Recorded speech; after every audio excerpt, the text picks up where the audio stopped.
नमस्कार, जय माता दी दोस्तों। मैं हूं आचार्य दीपक चंद्रकांत पाल और स्वागत करता हूं दोस्तों आप सभी का एस्ट्रोदीप चंद्रा में। दोस्तों, आज की वीडियो अत्यधिक महत्वपूर्ण तथा ज्ञानवर्धक है। आज की वीडियो में आप जानेंगे दोस्तों जन्म कुंडली में बनने वाले सरकारी नौकरी के योग के विषय में। जी हां दोस्तों, सरकारी नौकरी एक ऐसी नौकरी दोस्तों जो हर युवा की एक चाह है। हर युवा चाहता है कि उसे एक सरकारी नौकरी प्राप्त हो, क्योंकि दोस्तों हर युवा सरकारी नौकरी में अपना भविष्य देखता है तथा अपने जीवन की सारी खुशियां देखता है। लेकिन दोस्तों, नौकरी सरकारी हो या किसी और भी संस्था में क्यों ना हो, हमें दृढ़ संकल्प और अत्यधिक परिश्रम करना होता है, तब जाके दोस्तों हमें सफलता मिलती है। लेकिन दोस्तों, हम दृढ़ संकल्प के साथ भी कार्य करते हैं, परिश्रम भी करते हैं तथा कई प्रयासों के बाद भी जब हम असफल हो जाते हैं तो मन में फिर कहीं ना कहीं विचार आता है कि क्या मेरी जन्म कुंडली में सरकारी नौकरी का योग है या नहीं, क्या मेरे जीवन में सरकारी नौकरी का सुख है या नहीं, क्या मेरे भाग्य में सरकारी नौकरी है या नहीं। तो इस प्रकार का फिर मन में दोस्तों एक प्रश्न आता है, तो फिर हम कहीं ना कहीं किसी ज्योतिषी से संपर्क करते हैं। तो दोस्तों, आज मैं उन सभी योगों के विषय में आपको बतलाने वाला हूं जिस कारण हमें सरकारी नौकरी की प्राप्ति होती है। मैं योगों को आपको बताऊं उससे पूर्व आपसे कहना चाहूंगा दोस्तों कि जीवन में अगर हम परिश्रम करते हैं तभी सफलता हमें प्राप्त होती है। अगर आपकी कुंडली में बहुत अच्छे सरकारी नौकरी के योग हैं लेकिन आप दोस्तों परिश्रम नहीं करते हैं तो वह योग भी निष्फल हो जाते हैं, उनका कोई फल हमें नहीं मिलता। क्योंकि जीवन में भाग्य भी दोस्तों उसी का ही साथ देता है जो व्यक्ति मेहनती होता है। यह योग, यह भाग्य हमारे उस वक्त पे दोस्तों काम आते हैं जब हम थोड़ी सी मात्रा में कहीं पे रुक रहे होते हैं। वहां पे यह भाग्य, वह योग हमें आगे बढ़ाने का कार्य करते हैं। इसलिए दोस्तों, जन्म कुंडली में बन रहे हैं सरकारी नौकरी के योगों को देखकर आप सिर्फ यह ना सोचें कि आपको नौकरी प्राप्त होगी ही होगी। आप मेहनत करें दोस्तों। तो अब हम बात करेंगे कुंडली के विषय में। कुछ इस प्रकार से हमारी जन्म कुंडली होती है और जन्म कुंडली में जो सूर्य ग्रह हैं वह सरकारी नौकरी के दोस्तों अधिपति होते हैं। अगर आपकी जन्म कुंडली में सूर्य ग्रह बलवान है तो आपकी सरकारी नौकरी अवश्य होगी। इसी के साथ दोस्तों हम जन्म कुंडली में विशेष रूप से देखते हैं दसम भाव, कुंडली का दसम घर। कुंडली में दसम भाव हमारी नौकरी के कारक होते हैं।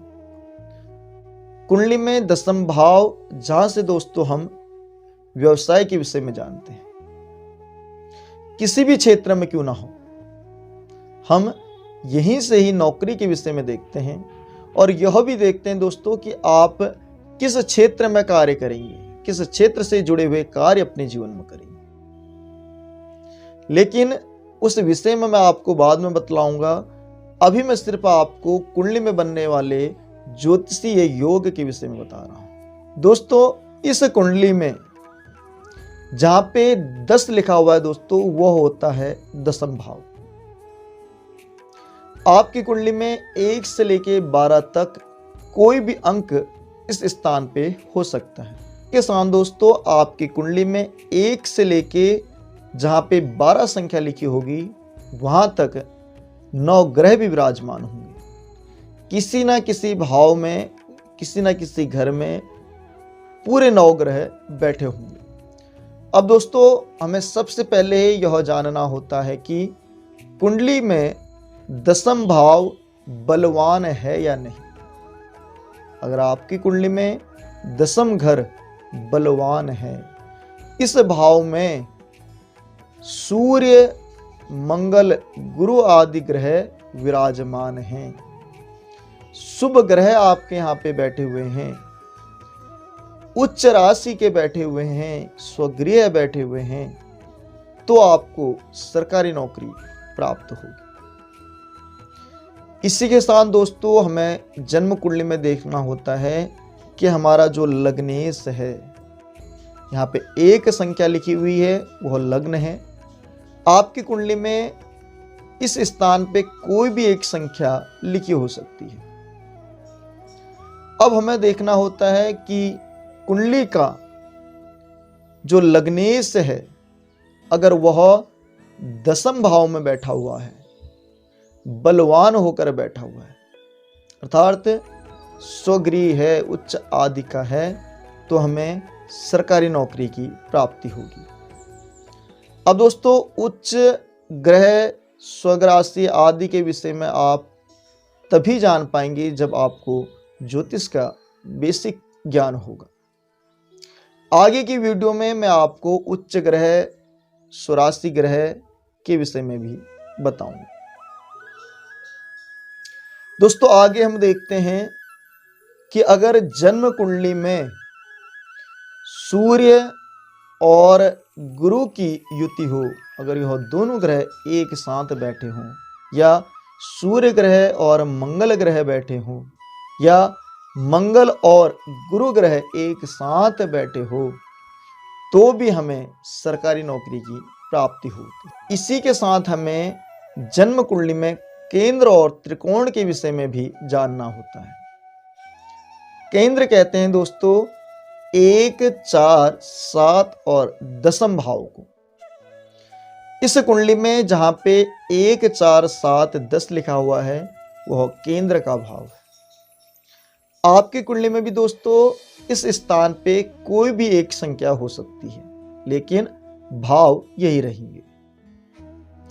अगर इन भाव में सूर्य ग्रह बैठे हों, मंगल ग्रह बैठे हों, या गुरु ग्रह बैठे हों, अगर यह सब बैठे हुए हैं कहीं पर भी केंद्र में, उच्च आदि के हैं, स्वगृह हैं, तो आपको सरकारी नौकरी की प्राप्ति होगी।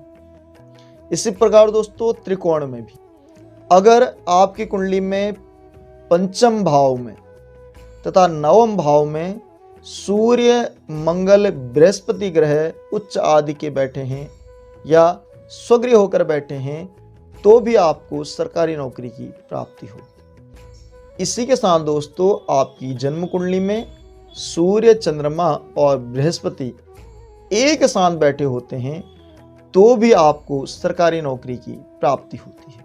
दोस्तों यहाँ पर मैंने कुछ विशेष ज्योतिषीय सूत्र आपको बतलाए।